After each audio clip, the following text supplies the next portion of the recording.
watching the show. We don't want them to think about how they did that. Exactly. We just want it to wash over them. And after it prepares, first you button your fly. Are we on?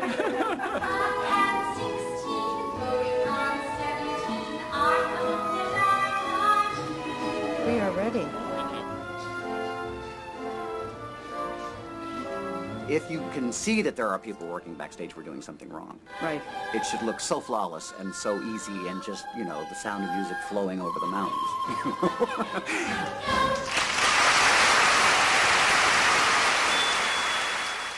There are over 1,000 people standing in the pouring rain waiting to get into the Sound of Music. But we're going to take you backstage to see how this well-oiled machine works, so that when they see it out front, they don't even have any idea what goes on. The average audience member has absolutely no idea how much goes into putting on a show. Well, and basically we don't want them to. I mean, people watching this program are obviously interested, and it's great so that they can see it on a generic level of this is a show, this is how a show works, or this is how the electrician on a show works. But when they're out there in the audience watching the show, we don't want them to think about how they did that. Exactly. We just want it to wash over them. We want them to follow the story. That's what we're doing, is telling a story. Well, we have about 800 lights on the show, and they're all overhead, left and right, and out front, balcony position, box spoons, light pipe up front there. We have audio speakers on that, and automated moving lights on that too, that they can be computerized to move and to follow and put the light where you need it at any given time. So a huge will flip up, and the altar will come up from down in the base. Oh, wow. And when we look off to the wings, Right. we see scenery, we see lights. Everything in the world, and there's part of the scenery is flown in the air. So when one comes on, they'll take the other one down and get it ready to come on, and then they'll take one off and they'll fly that out to get it out of the way. You have a limited amount of room. Our job is to work with the stage management and the carpenter on stage that visually watches everything for safety purposes, and we basically move scenery via a computer system and an automation system which is behind us here that controls all these winches, hydraulic pumps, lifts. Virtually every automated access is controlled through this system here. That's basically our job, is to move scenery as safely as possible in conjunction and on cue with the show. And a big responsibility. Yes. If you can see that there are people working backstage, we're doing something wrong. Right. It should look so flawless and so easy and just, you know, the sound of music flowing over the mountains, you know? What I do for 6-8 hours a day is keep the clothes put back together. You know, opening night when the designs are totally set, then it's my job to keep them as close to that perfection as it was opening night. We've been running a year now, so, you know, little by little, as time goes on, it's more difficult to keep those things up. These are the actual sketches for the original designs for the show.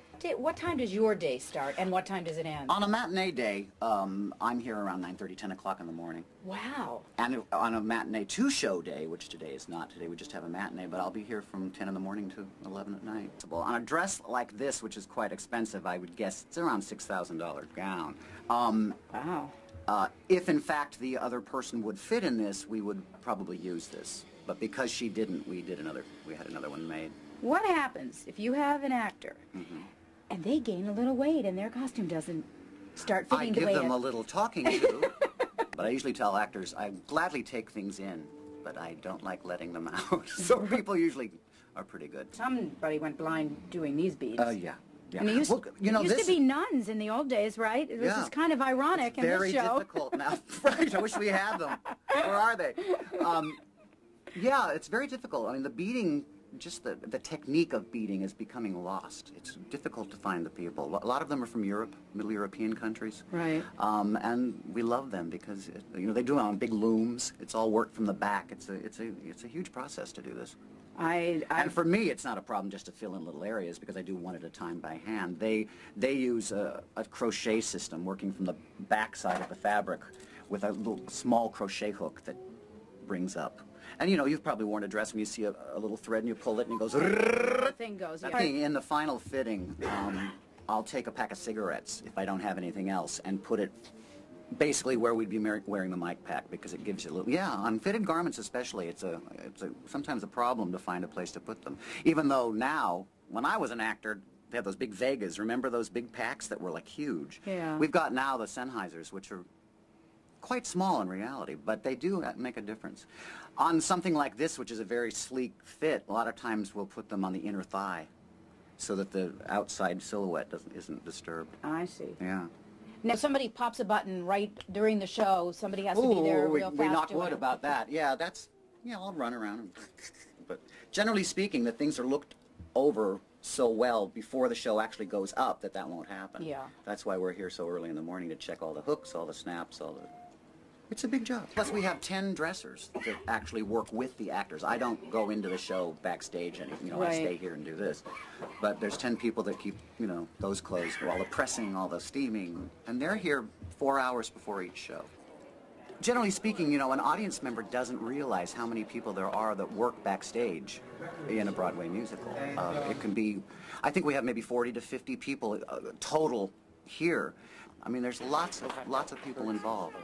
And it's a big family. It has to work like a family or you're really in trouble. Because we basically live together here. We're here 8 shows a week. And that's a lot of time spent. More time I spend with my family. Yes. And sometimes that's a good thing.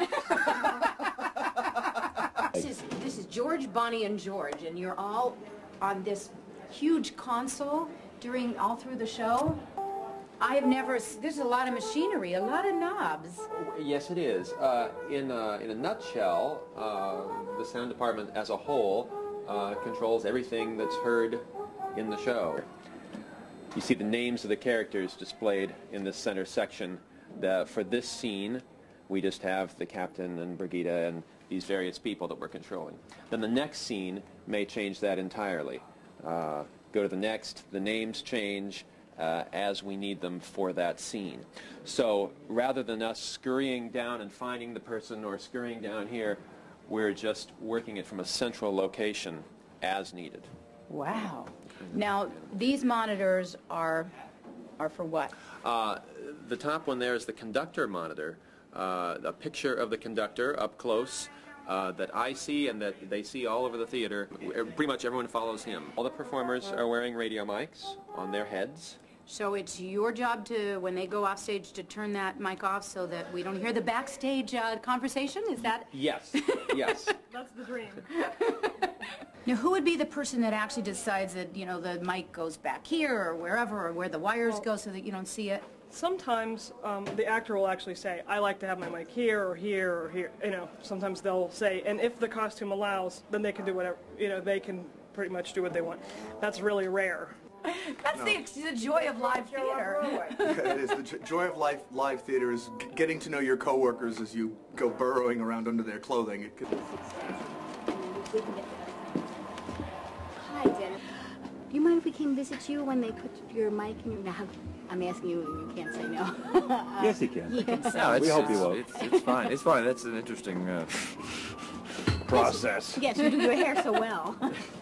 And, yeah, come on by. Sure. Great. About Thank you. 1:30. Thank you. Okay. An actor prepares. That's right.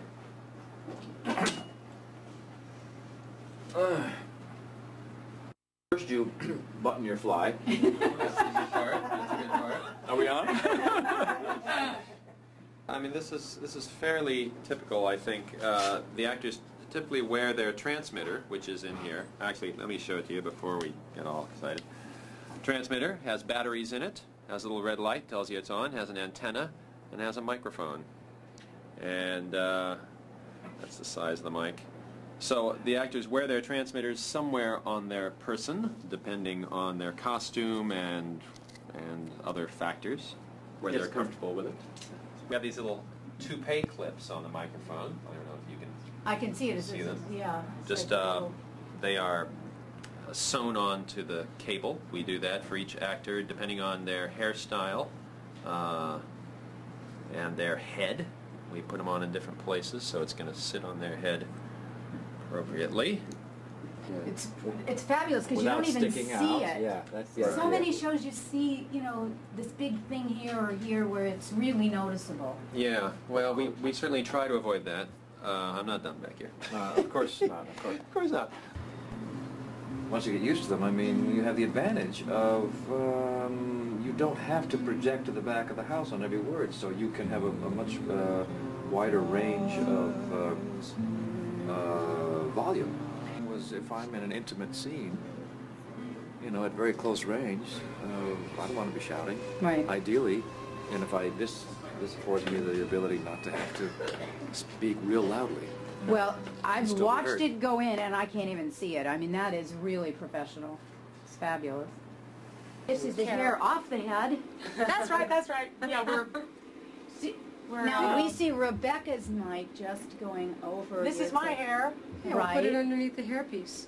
We use our own front and incorporate it with the back piece, and it looks more realistic that way. We hide the mic right there so nobody sees it. Yeah. So that's kind of invisible. That's terrific. Isn't that great? I know. And we just sort of braid it into my own hair like that. And all this time, I thought I had long braided hair. That's right. Period show, which this is. It's very hard to get a period look from someone's ordinary hair. It just makes it easier, everyday wear. It's just a lot. It's too much for them to worry about, you know. And these wigs are done by Paul Huntley, so they look really good. Will this microphone be covered slightly with hair so you don't actually see it, or slightly? Yes. Yeah. It's not real noticeable though. Only the tip, and it's the color of my hair, so no one really ever sees it.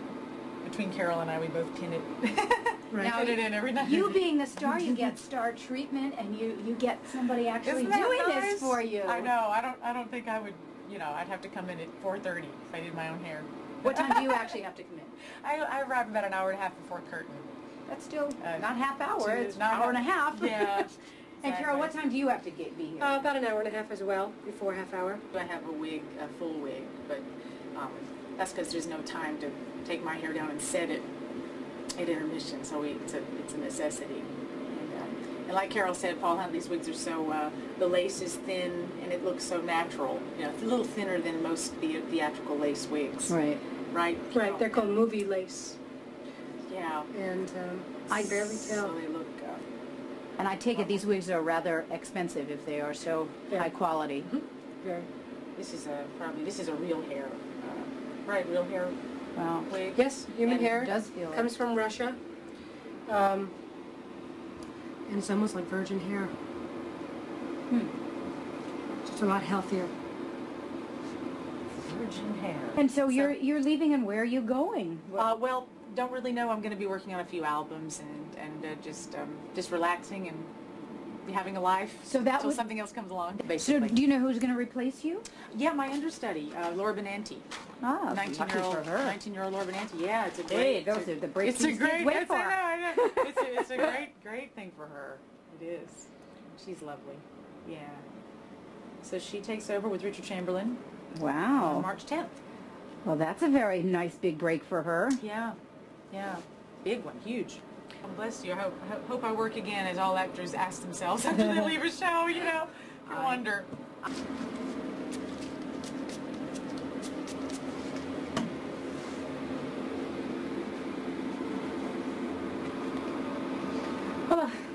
Voila. Day. Every show. Maria is born. All right. I actually don't work at this desk too often. I mean, I do paperwork here, but I mostly work out there. I'm either at the call desk calling the show, or I do occasionally run a deck on either side, or I'm out in the house watching the show. And I try and sit here and make all of this mess go away as quickly as possible, because it's rehearsal schedules and it's mail from fans that has to go to the cast and all sorts of stuff like that. Over here we've got contact sheets and calendars that indicate a myriad of things. If an actor is out, We know which understudies go on. My job is essentially, along with my, my team of stage managers, to be the organizational center for the show. I am sort of the funnel through which all communication can happen. Schedules are set and rehearsals are set up. I am responsible for helping to maintain the artistic integrity of the show as it was left on opening night by the director and the choreographer and everybody, to give notes to the playing company and to rehearse understudies and replacements. And we call it running the deck, which basically means there's a stage manager on either side, just sort of watching that everything goes smoothly, that the actors are safe and that props are being set, etc. There's a lot of responsibility that goes along with this. It is. It's definitely a 40-plus hour a week job. This is our 374th performance.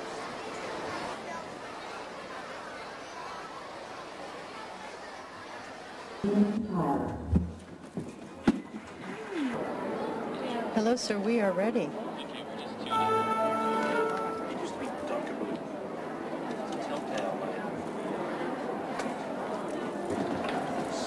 Thank you. Electrics 2. Go. Thank you. We're going to do it. Thank you. All right. Bye-bye. Warning, ladies and gentlemen. Auto 5 on the red, 6 on the blue. Warning, fly 1 on the red. House to half. Go. Open doors. Go. Great, we're going to do it. Go.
Kids to the schoolroom, please.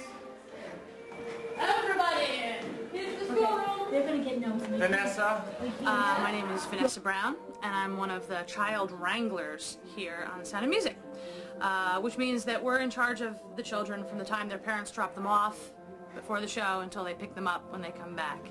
And we help them get dressed and get into their microphones and take them to their cues on stage, and basically make sure they have cookies if they need them. Sometimes it's the most important thing.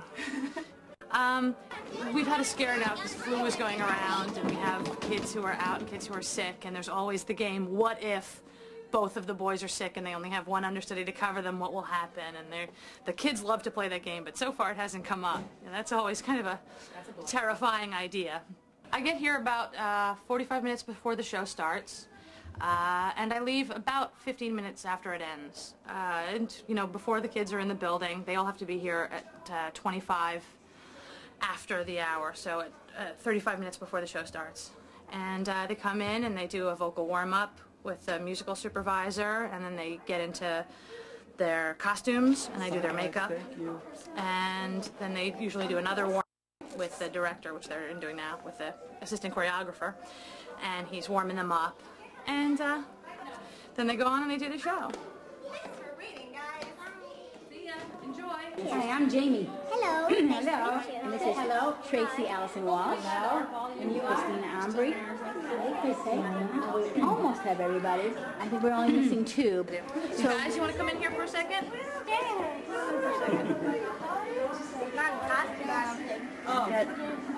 This is what happens.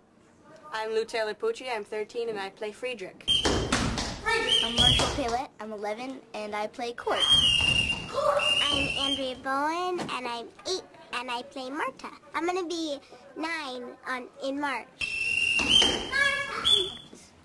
I'm Christiana Ambry and I'm 8 and I play Gretel. I'm Tracy Walsh and I play Brigitte and I just turned 11. I'm Nora Blackwell and I'm 13 years old and I play Louisa. What are you playing? Jet Moto. What? Jet Moto. It's a racing game. Who's the best at it? Me? No, Nora. No? Get out of here.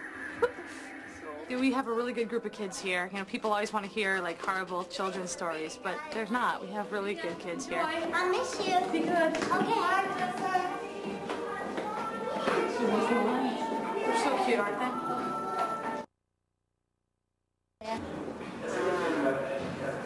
This is our wig dryer. It's a wooden wig dryer, and it's a food heater, and in between shows we heat our food up in there. I start the show as a nun, and I'm dressed in my wimple, and then in the middle of the show I become a party guest, and I get to put on makeup and a beautiful wig coiffed by Natasha, and a lovely gown, and go out and with my champagne glass and have a good time for a little while, and it really it helps me. It gives you something to look forward to through the show. It's like you've got these wonderful dynamics and different people to be, so it's fun. And here's the big.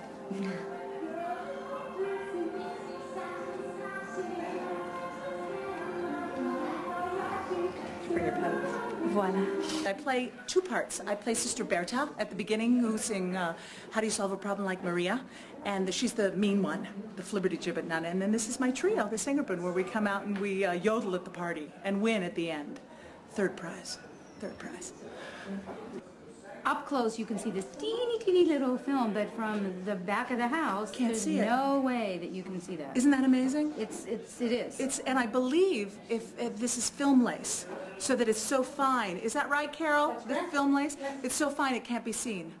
It's amazing. It feels so light. The wig is so light on our head. And it was an instant change like that. Instant. Boom, like this. Couldn't really do it any other way, because if your hair is all pulled back under a habit or whatever they call those. Yeah, and we have it all preset in the beginning. We all pin curl our hair and we put wig caps on, and so we're set to go. And then we take off our wimples and come up here and we're on. Now I understand you just got married. I did. Well, that's pretty good for a nun. Just got married 2 weeks ago, City Hall. Wow. Yeah, it's well, wonderful. best wishes Thank to you. Thank you so much. Thank you. Oh, you're welcome. Thank you. Have a good day. Continued success of the show. Thank you very much. I'll go yodel now. Okay. I'm Laura Benanti, and I'm 19 years old, and I'm being transformed into Elegant Party Guest number 2. And starting March 10th, I'm going to be replacing Rebecca as Maria Rayner, opposite Richard Chamberlain. And that's that. This is very exciting that an understudy gets to step into the lead role and take over. It's pretty amazing, and especially such a wonderful person like Rebecca. I mean, she's amazing. But she seems very supportive of you, which is very nice. Unbelievably supportive. I mean, I have like cards and cards and cards from her in my dressing room just saying how excited she is, and you know, she's just a wonderful role model. This is not the norm, as you may have heard. That's what they keep telling me. And this is your very first Broadway show on top of it? Yeah, I went right from high school into this. Actually, I went to NYU for a week. A week? Yes, learned everything I needed to know and left. Well, it came about, I guess, a couple months ago. They were talking about it because I guess Rebecca was leaving or what have you, and they mentioned to me, Richard Frankel called me at home, and he mentioned to me that, you know, they were thinking of me as a replacement, but they weren't sure. There's a lot of names in the mix. And then they called me in to audition with Richard Chamberlain, and I did that. And then it just kind of happened. I can't describe it. It was exciting and scary, and I really can't describe. It felt like a fairy tale. I know that sounds really stupid to say, but it truly did. Like I was there with my mom when I found out, and we just looked at each other like, this doesn't happen. You know, we both started to cry. So that was it. I mean, I remember when they told me I was going to be understudying Rebecca and that I was going to be a nun, and I started to cry. So this has been like 9 months of just sheer fantasy for me. But now I have to go sing off stage with the kids.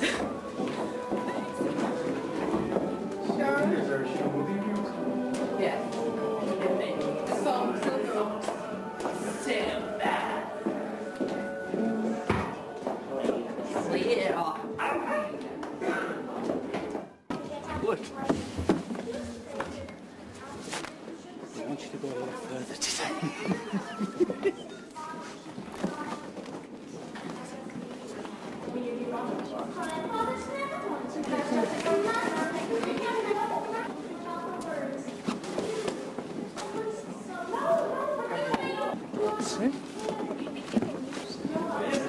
We try.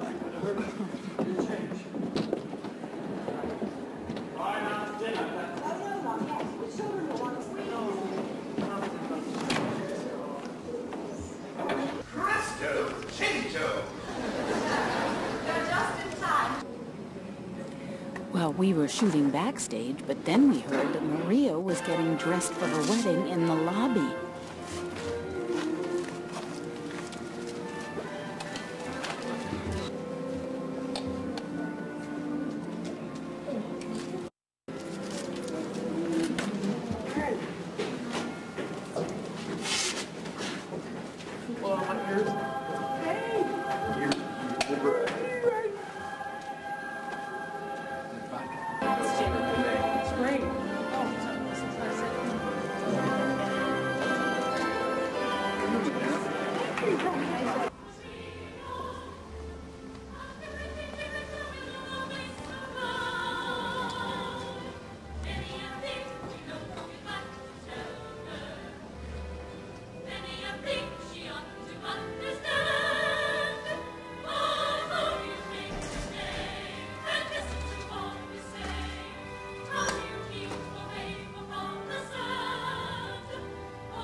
So now you know, Maria gets Captain Von Trapp. But there's a lot more to this show, and we're not telling you any more. You're going to have to come back and see it for yourself. I had forgotten what a great show The Sound of Music is. Look, we just came out of the matinee, and 1,000 other people are standing in line for the next evening performance. You know, the best fairy tales are the true stories. Whether it be Maria Von Trapp and the Von Trapp family singers, or the story of a 19-year-old unknown understudy who takes over the role as Maria, following in the footsteps of Rebecca Luker, Mary Martin, and Julie Andrews. So go to the Martin Beck Theater, see this Rodgers and Hammerstein classic. It's now starring Richard Chamberlain and Laura Benanti, directed by Susan H. Schulman. You'll have a great time. It's very exciting. Oh, yeah, yeah, and I won't give away the ending, but they get away from the Nazis. Thank God. Yeah. We want to thank the various unions, without whose consent this visit could not take place.